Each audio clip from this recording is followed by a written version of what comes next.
저녁에도 우리 하나님께서 우리에게 또 풍성한 은혜 내려오실 줄 믿습니다. 우리 계속해서 수요일 저녁에 우리 철로 역정 말씀을 우리 함께 같이 생각하고 있습니다. 참 이 철로 역정은 전 세계적으로 우리 성경 다음으로 가장 많이 출판이 된 그런 책이라고 하지 않습니까? 그만큼 성경만큼 또 아주 귀한 가치를 지니고 있는 그런 책이다라는 게 매주 이렇게 또 저도 준비를 하면서 이렇게 읽어 나갈수록 더 그런 것들이 느껴지는 것 같아요. 요즘에는 뭐 들으니까 저 명성교회, 명성교회 아시죠? 거기에서도 거기 목사님이 매주 이렇게 전 성도들에게 이 숙제를, 이 철로역정 내용을 같이 읽고 쓰고 하는 거를 숙제를 내주고 있다고 하더라고요. 그 교회 성도가 굉장히 많은데 많은 분들이 함께 또 읽고 있다. 이렇게 이야기를 들었습니다. 우리도 또 이 역시 지금 이 한 해 이 시간이 굉장히 또 귀한 시간이다라는 것을 기억하시고 이 철로역정 통해서 하나님의 그 말씀의 그 아주 중요한 것들이 여기 철로역정의 이야기로 이렇게 되어 있어요. 그래서 읽어 나가면서 그것들을 우리가 함께 또 생각해 보고 있습니다. 우리 지난 주간에는 어떤 내용이었냐면은 크리스찬이 길을 가다가 새로운 또 동행자가 생겨나게 되었습니다. 소망이라고 하는 동행자가 새로 생겼고, 그리고 또 다른 사람을 만나게 되었는데 그 사람의 이름은 두 마음이라고 하는 이름을 가진 사람이었습니다. 그래서 이 두 마음의 오늘은 두 마음의 친구들인데 앞에 제목이 안 고쳐졌네요. 그렇죠? 오늘은 두 마음의 친구들에 대한 이야기를 하게 되겠습니다. 이 두 마음은 지금 어떤 사람이냐면은 이름이 벌써 이야기를 하잖아요. 두 마음을 가지고 있습니다. 굉장히 종교적인 것처럼 보이는 사람인데 사실은 알고 보면 어떤 자기의 세상적인 이익을 위해서 종교를 이용하고 있는 그런 사람이었고, 이 두 마음이 떠나온 도시는 어디냐면 바로 달변의 도시라고 하는 그런 곳에서 출신이 되겠습니다.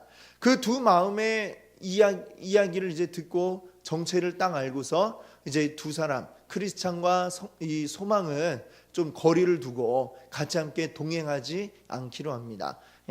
자, 그 뒤에 이야기가 오늘 말씀인데 보니까 이 두 마음에게 또 다른 친구들이 저 뒤에서부터 막 왔어요. 그리고 그 친구들을 만나게 되는데 이 두 마음의 친구들이 누구냐 하면은 세 사람의 이름이 나오고 있습니다. 한 사람은 세상 사랑, 또 한 사람은요 돈 사랑, 또 한 사람은 수전노라고 하는 이런 세 친구가 또다시 그 길에 합류를 하게 되죠. 우리 5페이지에 보시면 나와 있는 질문 1번을 보시면 이 세 사람은 어떤 공통점이 있습니까?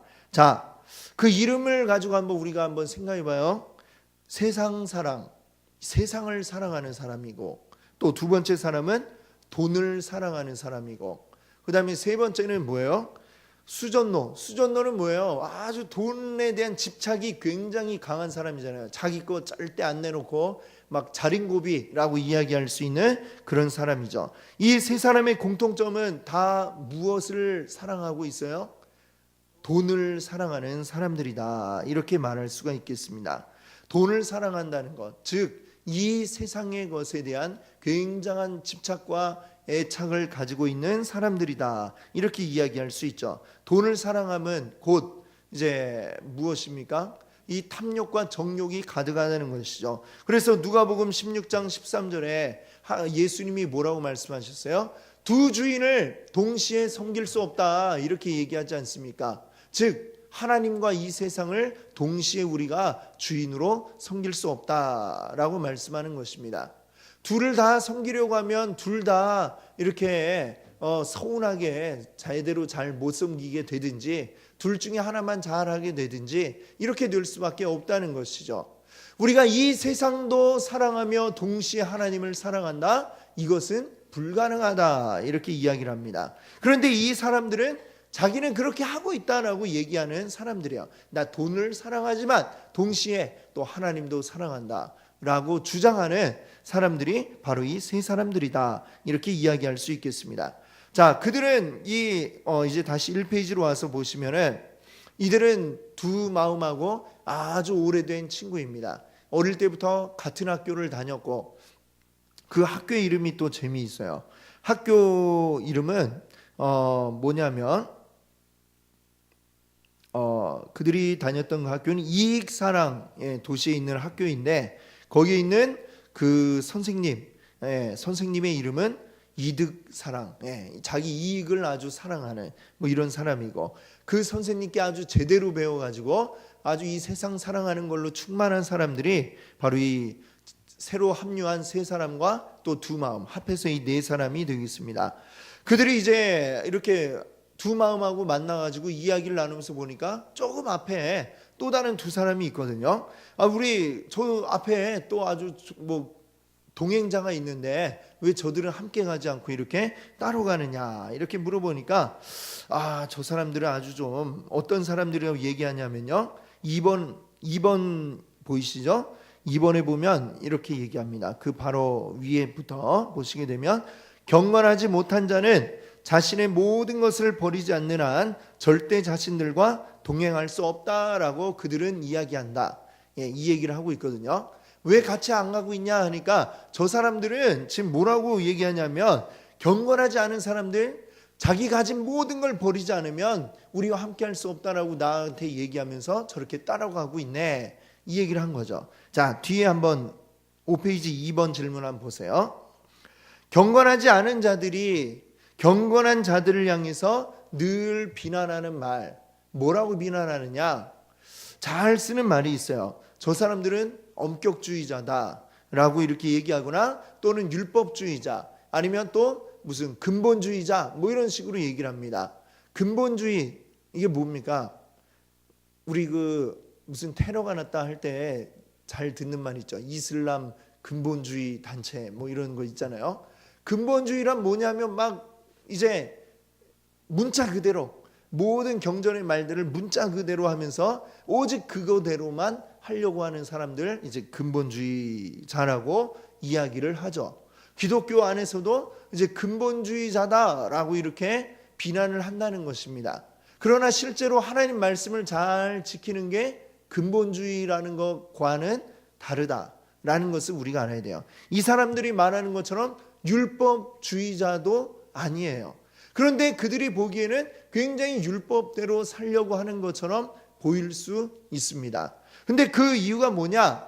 율법주의자들은 뭐냐면, 우리가 율법을 그대로 잘 지켜야 하나님 나라에 갈 수 있다라고 이야기하는 게 율법주의자들이에요. 이 행동을, 이제 하나님 원하시는 행동을 이걸 하지 않으면 우리는 갈 수가 없다, 이렇게 이야기하는 게 율법주의자인데, 지금 경건한 자들은 뭐예요? 구원받았는데, 구원받고 난 후에 그 다음에 하나님의 은혜가 감사해서 내가 어떻게 살아가야 하나님이 기뻐하실까? 하나님이 기뻐하시는 대로 살려고 하다 보니까 하나님의 말씀들을 하나씩 따르게 되는 거죠. 그것이 이제 율법주의자와 이제 경건한 자들의 차이다, 이렇게 이야기할 수가 있겠습니다. 무슨 차이인지 아시겠죠? 어떻게 보면 겉으로 보기엔 비슷하게 보일 수도 있어요. 하는 행동, 이런 것들이. 그러나 먼저 우리가 무엇으로 구원받았느냐라는 게 중요한 것입니다. 우리가 행동으로 구원받는 게 아니라, 우리 행위로 구원받는 게 아니라 오직 믿음으로 구원을 이미 얻었고, 하나님의 뜻대로 살기 위해 애쓰고 힘쓰다 보니 그것이 비춰지는 게 하나님 말씀대로만 살려고 하는, 어쩌면 율법주의자와 비슷하게 보일지 모르지만 그렇지 않다라고 하는 것입니다. 이미 구원받은 자에게 이 율법이라고 하는 건 우리가 하나님 나라 뜻대로 살아가기 위한 하나의 지침이 될 수 있다라고 하는 것이죠. 율법이 이제 그런 역할을 할 수 있다라는 것을 이해해야 되겠습니다. 자, 그래서 이제 다시 이제 1페이지로 와 보시면, 그 두 마음이 앞서가고 있는 크리스찬과 소망이라고 하는 사람들에 대해서 이렇게 이야기하는 걸 듣고, 저 사람들 이상한 사람들이다라고 이렇게 이야기를 합니다.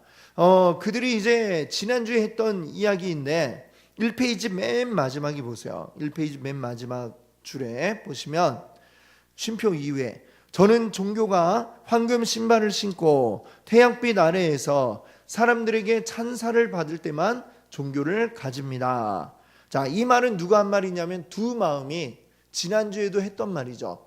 늘 사람들에게 돋보일 수 있을 때 나는 그때 이 종교를 가지고 있다라는 것을 드러낸다라고 이 두 마음은 이야기를 했다는 것입니다. 자, 이 두 마음이 어떤 사람이냐, 그가 왜 잘못됐느냐라는 걸 이제 우리가 생각해 봐야 되겠죠. 5페이지 3번 질문을 보세요. 태양빛 아래서 사람들에게 찬사를 받을 때만 종교를 갖는 것은 그들이 어떤 자라고 이야기하는 거냐, 어떤 자라는 것을 알려주는 거냐면 위선자라고 하는 것을 알려주고 있습니다.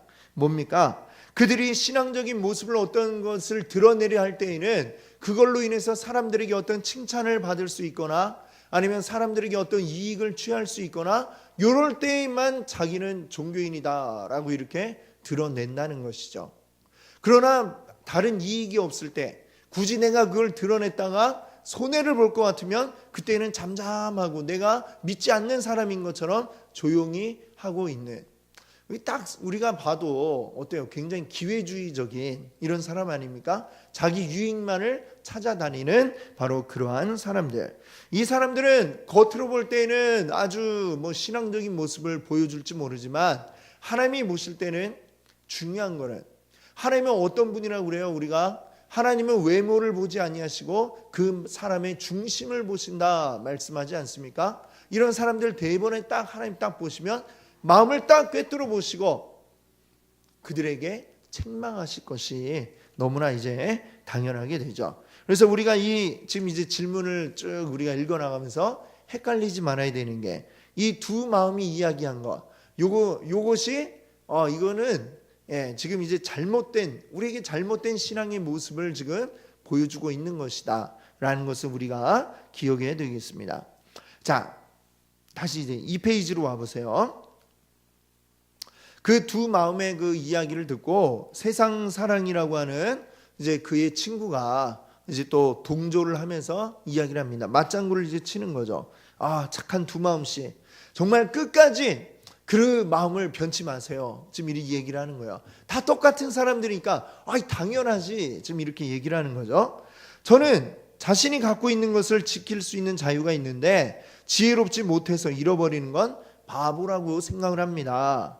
우리는 뱀처럼 지혜로워야 합니다. 태양이 빛날 때 건초를 만드는 게 최상이죠. 그리고 꿀벌들이 겨울 내내 가만히 있다가 꿀을 얻게 되었을 때 어떻게 활발히 움직이는지를 보십시오. 하나님께서 때때로 비를 주시고 햇빛을 주십니다. 비가 내릴 때 그 속을 걸어가는 자는 어리석은 자입니다. 그래서 우리는 좋은 날씨를 만날 때 걸어가면서 만족을 얻어야 할 것입니다. 저는 하나님의 선한 축복이 보장되어 있는 종교를 가장 좋아합니다. 이렇게 얘기를 해요. 어떻습니까? 이게 그냥 얼핏 들으면 그런가 쉽게 넘어갈 만한 그러한 이야기지만 사실은 이것이 하나님이 원하는 그런 모습이 아님을 우리가 잘 압니다. 이 사람들은 지금 하나님의 말씀을 가지고 굉장히 지금 이런 걸 뭐라고 그래요? 오용하고 남용하고 있다. 우리 약도 마음대로 막 먹으면 안 되죠. 약을 오남용하면 안 되듯이 말씀을 오남용하면 안 돼요. 뱀처럼 지혜로우라고 한 말씀을 자기 마음대로 갖다 붙여가지고 그냥 오직 자기 이익이 될 때만 내 신앙을 드러낸다. 이렇게 이야기하는 사람 굉장히 위험한 사람이죠. 온전한 믿음의 사람이 아닙니다. 자, 6페이지에 4번 질문 한번 보세요. 진정한 그리스도인과 세상적인 교인은 어디에서 차이가 납니까? 어디에서 차이가 날까요? 그가 생각하는 그 중심이 무엇이냐? 경건한 그리스도인들은 하나님 나라를 중심으로 모든 것을 생각해 나갑니다. 그러나 반면에 지금 이 세상 사람과 같은 사람이 이야기하는 걸 보면 하나님을 막 그 입에 막 들먹거리고 있는데 결국은 뭘 이 사람이 원하는 겁니까? 하나님 나라에 대해선 그의 마음 가운데 하나도 들어있지 않고 이 땅 가운데서, 이 세상 가운데서 내가 어떻게 다른 어떤 유익을 얻을 수 있을까? 오직 여기에만 초점이 맞춰져 있는 사람, 그런 사람들이 바로 대표적인 이 세상적인 그리스도인이다. 사실 그리스도인이라고 이렇게 이야기 붙이기도 부끄러운 사람이죠. 골로새서 3장 1절 2절 말씀이 있는데요. 한번 같이 읽어볼까요? 그러므로 너희가 그리스도와 함께 다시 살리심을 받았으면 위의 것을 찾으라. 거기는 그리스도께서 위의 것을 생각하고 땅의 것을 생각하지 말라. 아멘.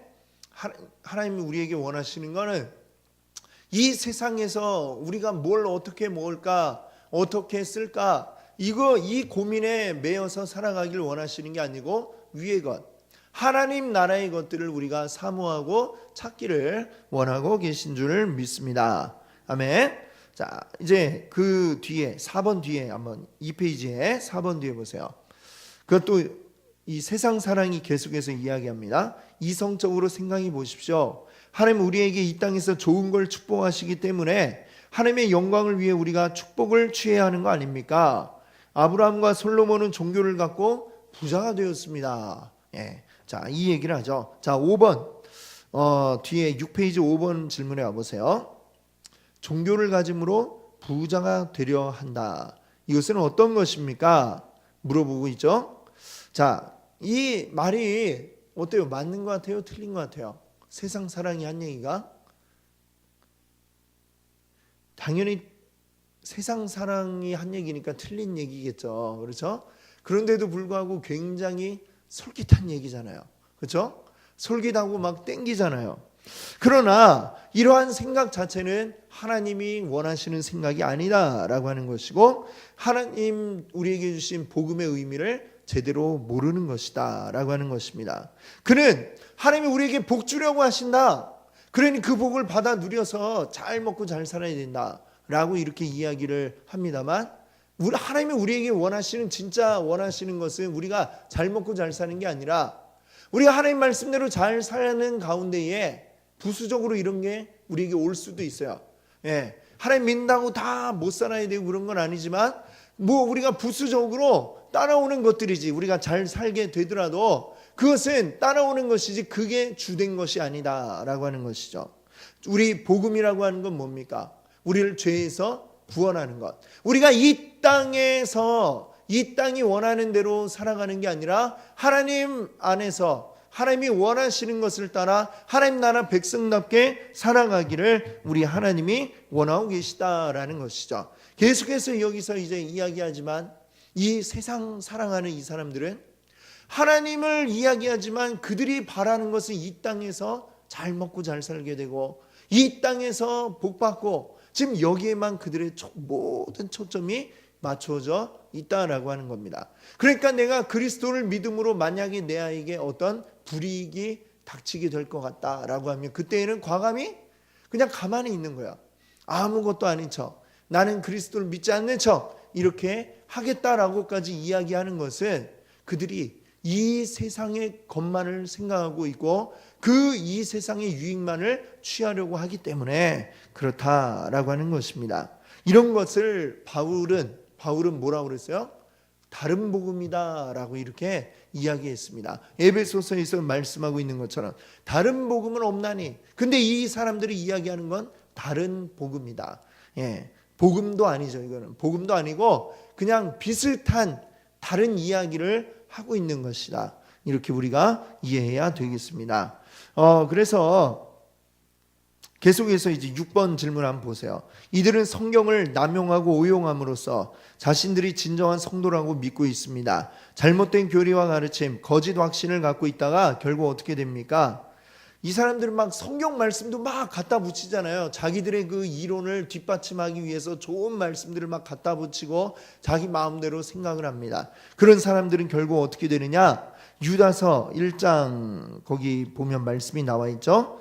이러한 자들에게 뭐라고 얘기하고 있냐면 12절 우리 맨 첫째 줄 뒷부분에 보시면 그들은 너희의 애찬의 암초요 자기 몸만 기르는 목자요 뭐 또 바람에 불려가는 물 없는 구름이요 죽고 또 죽어 뿌리까지 뽑힌 열매 없는 가을 나무요. 가을에 나무가 이렇게 그냥 열매도 없고 팍 뿌리 뽑혀지면 어떻게 돼요? 그냥 죽는 거죠. 끝이죠. 예, 그런 것과 똑같다라고 말씀을 하고 있습니다.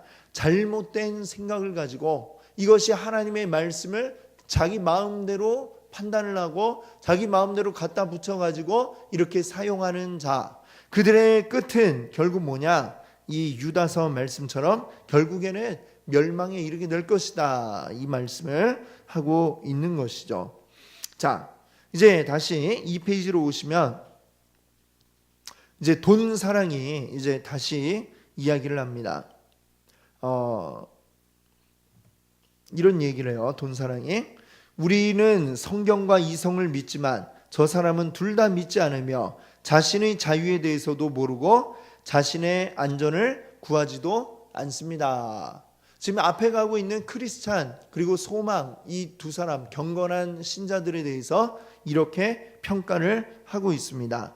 자, 이들은 6페이지 보시면 질문이 나와 있죠. 7번 질문.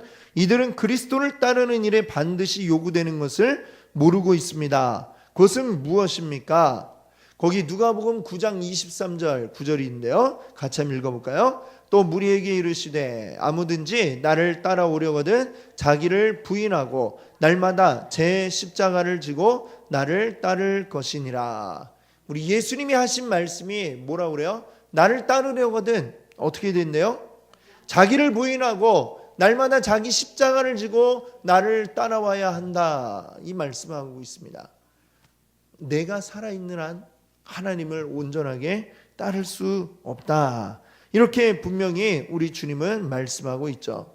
그런데 이들은 자기 십자가를 지려고 하지 않고 그런 거 다 벗어던지고 오직 영광만 취하려고 하는 그러한 모습을 보여주고 있는 사람들입니다. 이들은 십자가 없는 복음을 이야기하고 그들은 오직 자기 어떤 성취를 위한, 자기 성공을 위한 그러한 거짓 복음을 이야기하는 자들에 불과하다는 것이죠. 이런 것들을 우리가 조심해야 됩니다. 성경을 가지고 이야기하면 다 맞는 이야기냐? 성경이 진짜 말하고 있는 말을 이야기하지 않고 이 세상의 가치관에 입각해서 이야기하고 있으면 그것도 역시 사람을 우매한 길로, 사람을 죽음으로 몰아가는 심각한 것이다, 잘못이다 라는 사실을 우리가 기억해야 되겠습니다. 자, 그 7번 이제 밑에 맨 마지막에 보시면 이제 두 마음이 자기 친구들에게 이제 친구들이 오니까 얼마나 위로가 됐겠어요, 이 두 마음이. 그러니까 이 친구들에게 어떤 동의를 구하고 싶어서 한 가지 이제 질문을 합니다. 자기들의 가치관을 같이 공유하고 있는가, 이런 것들을 이야기해 줄 수 있는 질문을 합니다. 두 마음이 어떤 질문을 하냐 하면, 어떤 사람이 이제 만약에 어떤 목회자나 또는 어떤 상인이 있다고 우리가 할 때에 그 사람이 이 세상에 축복을 얻을 기회가 생겼는데 그것을 얻기 위해서 어떤 적어도 외형적으로라도 전에 관심을 가지지 않았던 신앙의 몇 가지 부분에 어떤 열심을 가지게 되었다면, 그러면 자기 목적을 이루기 위해 이런 수단을 사용했다면 이거 괜찮은 것이냐라고 묻는 거죠.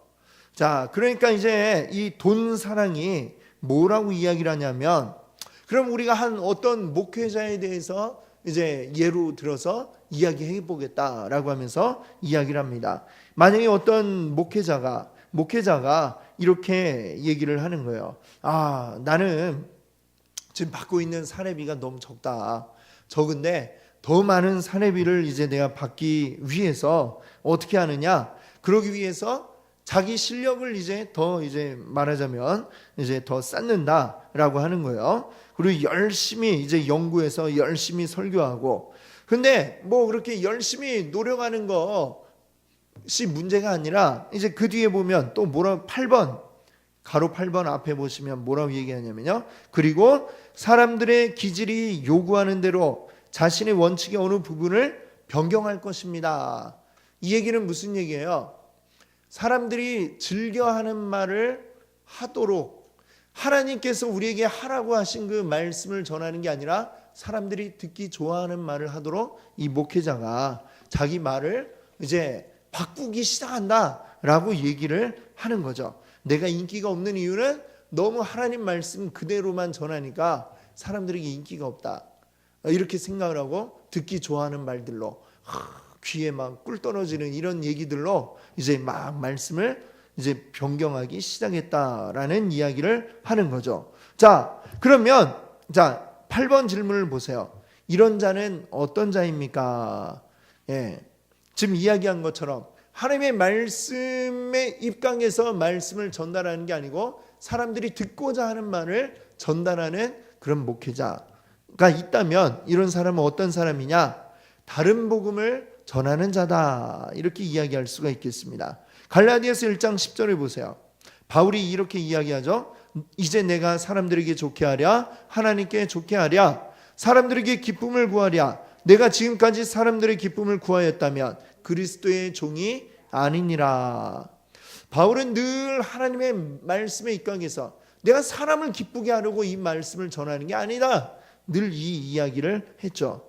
사람의 기쁨이 아닌 하나님의 기쁨을 위해 내가 일하고 말씀을 전한다. 이렇게 얘기했습니다. 근데 사람이 신경 쓰이기 시작하면 사람에 맞춰서 하나님의 말씀에서도 듣기 좋아하는 것 이런 것들로 이제 막 바꾸어지고 이렇게 대체가 되기 시작을 하면은 그 말씀은 온전한 하나님의 말씀이라 할 수가 없겠죠. 그것은 바울이 이야기한 것처럼 다른 복음이라고 할 수 있고 다른 복음은 결국 진짜 복음이 아니다. 가짜 복음이다. 이렇게 이야기할 수밖에 없겠습니다. 이것은 굉장히 무서운 죄다. 이렇게 이야기할 수 있죠. 자, 8번 이제 뒤에 보십시오. 그래서 이 돈 사랑이 계속 이제 그 이야기를 계속합니다. 그래갖고 여기 보시면 1, 2, 3, 4 3페이지 위에 보시면 1, 2, 3, 4 해갖고 있잖아요. 그 자기가 이제 논리적으로 자기 나름대로 논리적으로 이제 얘기를 했다는 거예요. 만약에 그러니까 첫 번째 1번은 뭐라고 얘기를 했어요? 그가 더 많은 사례비를 받고자 하는 마음은 합법적이다. 이는 모순되지 않는다. 이것은 하나님의 섭리에 의해서 그에게 제공된 것이기 때문에 그는 이것을 취할 수 있다. 양심에 문제가 되지 않는다면 그는 취할 수 있다. 이 이야기를 하고 있죠. 자, 9번 질문 한번 보세요. 7페이지에 자기 이익만을 도모한다면 그는 어떤 자입니까? 자, 목회자의 중심이 하나님께로 가 있지 않고 이 세상의 이익을 그리고 내가 어떤 사례비를 더 많이 받고 싶다. 여기에 이제 나의 초점이 맞춰져 있다면 그러면 이 사람은 어떻게 되어 있느냐? 거짓 목자다라고 이렇게 이야기하는 것입니다. 돈의 탐욕에 가득 차 있고 그의 하는 일이 하나님의 일을 하는 게 아니라 자기 일을 하는 거죠. 그냥 이것이 생업이 되어버리는 것이 될 뿐이다 라고 하는 것입니다. 그래서 그러한 자들은 하나님께서 결국 어때요? 하나님이 일 열심히 하네. 어떤 성과가 나왔다. 교회가 막 사람이 늘어나고 부흥이 되었다. 그거를 보시는 게 아니라 그들이 얼마나 온전한 믿음 가운데 이 성도들이 은혜를 얻고 변화되어지고 하나님의 온전한 성도로 세워지는지 그 일을 얼마나 그 목회자가 정말로 열심히 하나님 말씀대로 뜻대로 하고자 힘쓰고 애썼는가. 하나님은 우리의 중심을 보시는 분이지 외형적인 결과를 가지고 우리에게 따지는 분이 아니다라는 사실을 우리가 알아야 하겠습니다. 또 보시면은 2번에 보시면 2번에 또 이 돈 사랑이 뭐라고 얘기해요? 이거 외에 많은 사례를 받으려고 더 연구하고 더 열심히 있는 설교자가 되는 것은 그를 훌륭하게 만드는 것입니다. 그를 더 진보하게 만드는 것으로 하나님의 뜻과 일치합니다. 이 하나님의 뜻과 일치하는 걸까요? 이게? 아니죠. 그의 중심을 보신다 했잖아요. 중심. 그가 정말로 아주 훌륭하게 설교를 잘하게 되었다. 그런데 그의 중심이 하나님께로 맞추어져 있지 않다. 그러면 사실 그 설교 자체가 뭐라고 할 수 있습니까? 훌륭한 설교라고 할 수 없는 거죠. 사람이 듣기에 좋다고 해서 훌륭한 설교라고 할 수가 없다는 이야기일 것입니다. 바울 자신도 어떤 물질에 대해서는 아주 굉장한 분명한 태도를 가지고 있잖아요. 내가 아무의 은이나 금이나 의복을 탐하지 아니하였고 이렇게 이야기하죠. 바울이 사도행전 20장에서. 그뿐만 아니라 바울은 어떤 스스로 자비량으로 또 자기가 벌어가지고 그렇게 또 일하였던 뭐 이런 사람이기도 하고요. 자, 그 다음에 3페이지에 3번을 보세요. 사람들이 기질에 맞추려고 자기 원칙을 변경해서 사람들을 섬기는 것에 그게 자기를 부정하는 성품이 있으며 부드럽고 사람의 마음을 얻는 기질을 가진 것으로 목회의 기능에 더 적합하다. 예, 이렇게 얘기를 하죠. 이거는 뭐 더 말도 안 되는 궤변을 늘어놓고 있습니다. 자기 원칙을 변경해 가지고 사람들에게 맞춘다. 이게 자기 부인이다. 이렇게 얘기하는데 이게 자기 부인이 아니라 사실은 뭘 부인하는 거예요? 하나님을 부인하는 거죠. 이게 자기 부인이 아닙니다. 사람에게 맞추려고 자기 의지를 꺾는 거, 그냥 꺾는 게 아니라 하나님의 말씀을 꺾고 하나님의 원칙을 꺾었기 때문에 이것은 잘못된 일이다라고 하는 것이고, 그 다음에 마지막 4번에 보면 결론적으로 목회자가 큰 것을 위해 작은 것을 변경하는 것을 탐욕적인 것으로 판단하면 안 된다. 차라리 자신에게 진보를 가져다 두고 열심히 함으로 자신의 부르심에 충성된 자라고 여겨야 합니다. 그리고 기회를 선하게 사용한 자라고 간주해야 합니다. 자, 여기까지가 이제 이 돈 사랑이 했던 이야기예요. 자, 이것도 역시 맞는 이야기일까요? 이 주장에서 선과 악의 기준이 과연 어디에 있느냐? 이걸 우리가 봐야 됩니다. 다 잘 됐으니까 결과론적으로 보면 잘된 게 좋은 거다. 이거는 하나님의 말씀이 아니라 그것은 세상의 가치관이죠. 예, 결과가 말해준다? 이거는 세상이 이야기하는 거예요. 하나님은 그 과정과 그의 마음을 더 중요하게 여기신다라고 하는 것이죠. 자기에게 이익이 되면 선한 것이고 자기에게 손해가 되면 악한 것으로 이 사람들은 생각을 하고 있습니다. 또 어떤 수단이라도 사용해서 자기에게 유익이 되게 해야 이게 선이다라고 생각을 하죠. 그것에 의해서 하나님 말씀까지도 심지어는 다 좌지우지하게 되는, 그리고 하나님의 말씀이 원칙이 되지 않고 자기에게 유익이 되는 게 자기 원칙이 되어버리고 있습니다. 그래서 이들은 잘못된 이야기를 하고 있는 것이다. 이렇게 우리가 볼 수가 있겠습니다. 자, 그러면 그 다음에는 이제 또 상인에 대한 이야기를 이제 또 하고 있어요. 역시 이제 비슷한 이야기로 궤변을 이제 늘어놓고 있는 것을 보게 됩니다.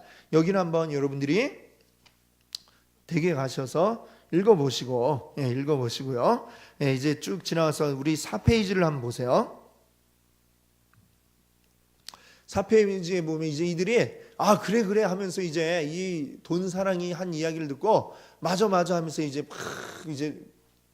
서로 이제 단합이 돼 가지고 우리 빨리 저 앞에 가지고 저 사람들한테 따지자, 이렇게 이야기를 한 겁니다. 그래가지고 와가지고 따져요. 그래갖고 좀 전에 물어봤던 그 질문을 똑같이 이제 다시 물어봅니다. 그러니까 크리스찬이 거기에 대해서 대답을 하는 게 이제 나오고 있어요. 4페이지에 이제 크리스찬 그 이야기 보면 요한복음 6장 26절 말씀에서 볼 수 있듯이 떡을 먹기 위해 그리스도를 따르는 것은 불법이다, 이렇게 이야기를 합니다. 자, 뒤에 13번 질문을 한번 가보세요. 요한복음 6장 26절이 거기에 있죠. 한번 읽어보겠습니다. 예수께서 대답하여 이르시되 내가 진실로 진실로 너희에게 이르노니 너희가 까닭이 아니요 떡을 먹고 배부른 까닭이로다. 아멘. 자, 예수님이 이 말씀하실 때 요 바로 앞에 무슨 일이 있었냐면 예수님이 오병이어의 기적을 베푸십니다. 남자만 어른 남성 수만 세었을 때 5천 명이 넘는 사람들, 아마도 그때 뭐 적어도 한 2만 명 정도 이상 되는 사람들이 모였을 것 같아요. 그 사람들 앞에 어린아이가 가지고 왔던 도시락 오병이어, 물고기 2마리 떡 5개, 이걸 가지고 예수님이 축사하시고 그들에게 나눠주니까 이걸 나눠주는데 또 있고 또 나눠주고 또 있고 그 많은 사람들이 다 먹고도 12광주리가 남는 놀라운 일이 생겨났습니다. 자, 그 일이 있고 나서 예수님이 다른 지역으로 이제 또 그 밤에 이동을 하셨죠.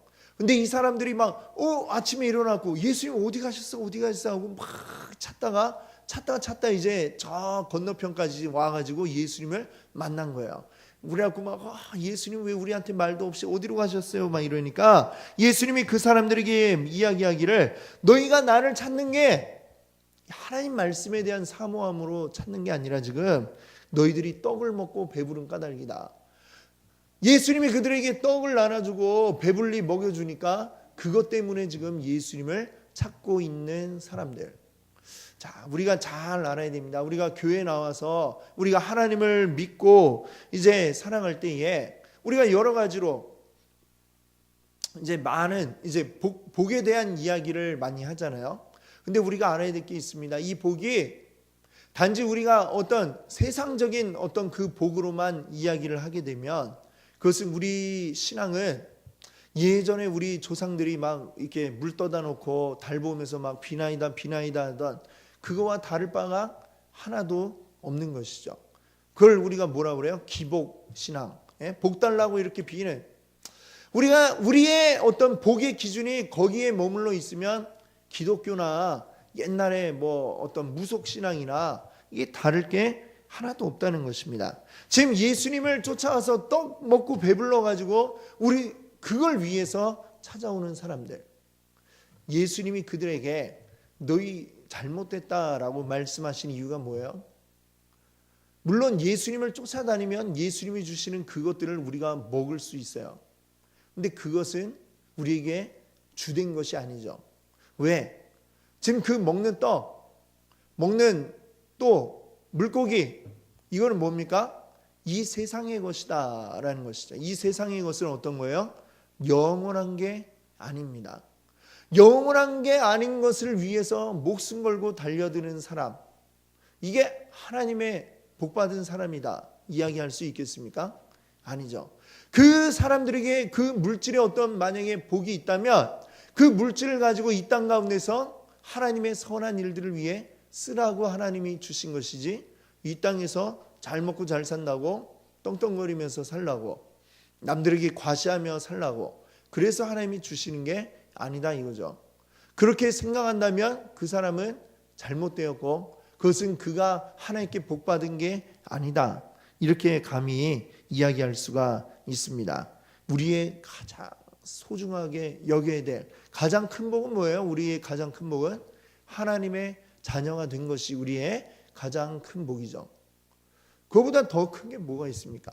그리고 하나님께서 사랑하는 자녀들에게 쓸 것을 채워주시지 않겠느냐 말씀하고 있습니다. 이 땅 가운데서 우리가 하나님의 자녀들에게 필요한 거 하나님이 다 아시고 이미 준비하시고 채워주시고 있는데 근데 우리가 이 땅의 것을 이거 더 달라고 하면 이게 지금 누구를 더 사랑하는 거예요?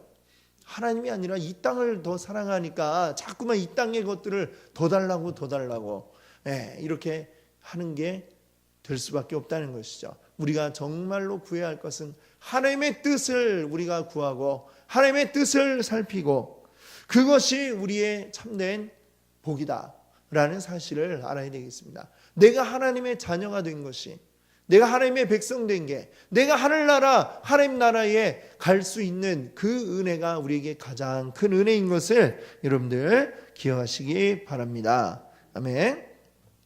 그리고 이제 마지막에 이제 이 크리스찬이 또 역시 1, 2, 3, 4, 5번 해가지고 이제 자기의 어떤 주장을 이제 또 논리적으로 이야기를 해요. 이제 하몰과 세겜 이 사람들은 누구냐면 창세기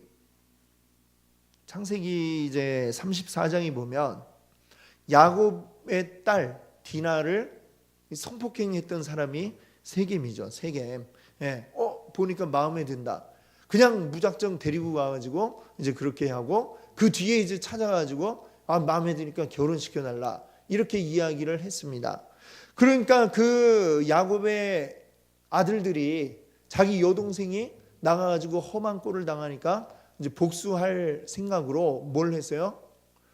이제 그들에게 거짓말을 했잖아요. 할례 받아라. 우리는 할례 받지 않은 사람하고는 아무것도 하지 않는다. 할례 받으면 우리가 이제 당신과 우리 딸이 결혼할 수 있게 해주겠다. 이렇게 얘기를 합니다. 그때 이 하몰과 세겜, 하몰은 이제 세겜의 아버지인데 그들은 좋게 생각했어요. 좋게 생각한 이유는 뭘까요? 그와 결혼하기 위해, 또 이 부자인 이 야곱 사람들이 이 동네에 있으면 여러 가지로 또 많은 유익을 얻을 것 같으니까 그들은 할례 받는 게, 이 할례라고 하는 건 뭐예요? 하나님의 백성된 표시인데 하나님의 하자도 생각하지 않고 오직 육신적인 이익을 위해서 그들은 그 할례를 받겠다라고 했다는 것이죠. 그래서 이제 그것은, 그래서 그들은 제대로 된 게 아니다, 이 얘기를 했고요. 그 다음에 바리새인들도 역시 뭐예요? 바리새인들도 사람들에게 나타내 보이기 위해서 오랫동안 기도하고 종교 생활을 했다. 근데 그들의 목적이 뭐예요? 남들에게 보여주려고 했다라는 것이죠. 그래서 이것도 역시 예수님께 책망받지 않았느냐. 가룟 유다 역시 3번에 보시면 가룟 유다 역시 뭐예요? 그는 회개였습니다. 예수님의 제자였지만 회개였는데 그것은 그 회개를 하면서 많은 이리저리 들어오는 돈들을 관리하면서 자기가 이렇게 말하자면 몰래 이렇게, 그렇죠, 우리 흔히 하는 말로 꼽을 쳐두고 자기 이익을 취했단 말이죠. 근데 예수님 말씀을 가만 들어보니까 예수님은 자기가 생각하는 이 땅의 왕이 되실 거라 생각하고 그가 그렇게 예수님 곁에 붙어 있는데 예수님이 얘기하는 걸 잘 들어보니까 자기가 원하던 그런 왕이 되실 분이 아닌 거예요. 그러니까 결국 어때요? 그 잘난 조그만 이익, 은 30에 예수님을 팔면서라도 마지막 이익까지 챙기려고 했던 사람, 그 사람이 가룟 유다다, 이렇게 얘기하는 거죠. 또 사도행전에 나오는 마술사 시몬도 역시 그래요. 성령이 막 내려왔고 막 놀라운 일들이 일어나니까 그걸 보고 우와, 그 능력이 갖고 싶은데 이게 하나님이 주시는 성령이라는 생각을 못하고 이제 베드로에게 가서 뭐라고 얘기해요? 돈을 탁 들고 갖고 이 돈 드릴 테니까 이 능력을 나한테 파세요. 지가 예전에 하던 무슨 마술 같은 걸로 이제 생각을 하고 그랬다는 것이죠. 결국 무엇인가? 이제 마지막 이제 14번이 묻는 건데요. 하나님의 백성 가운데 섞여 있지만 뭔가 어떤 종교적인 행위를 하는 것 같지만 그럼에도 불구하고 하나님 말씀에 그들이 중심을 잡고 있는 게 아니라 세상적인 이익을 취하고 세상적인 것들을 이제 가지기 위한 방편으로 종교적인 생활을 하고 있는 사람들, 그들은 행위대로 심판받게 될 것이다, 이 말씀을 하고 있는 것이죠. 자, 14번 질문을 보세요. 8페이지에 하나님의 백성 가운데 섞여 있으며 탐욕을 추구하던 자들은 어떻게 되었습니까? 결국 모두 하나님의 심판받게 된 것을 우리가 봅니다. 민수기 11장에도 보니까 이 출애굽했던 백성들이 출애굽한 이후에 계속 무엇을 그리워했어요? 애굽에서 종살이하던 때를 오히려 그리워하고, 그때는 맛있는 것도 많이 먹었는데 막 이 생각을 하면서 막 부추도 먹고 참외도 먹고 수박도 먹고 좋았는데 막 이렇게 자꾸 이야기를 하다가 마지막에 이들은 다 어떻게 됐어요? 아무도 가나안에 가지를 못했다는 것을 압니다. 하나님의 백성들은 온전히 우리의 중심이 무엇이어야 되느냐? 세상의 중심이 되어서는 안 되고 하나님이 우리의 중심 되기를 원합니다. 아멘. 하나님 중심으로 살아가시는 우리 여러분 되시기를 바랍니다. 함께 기도합니다. 할렐루야. 우리 주님 감사합니다.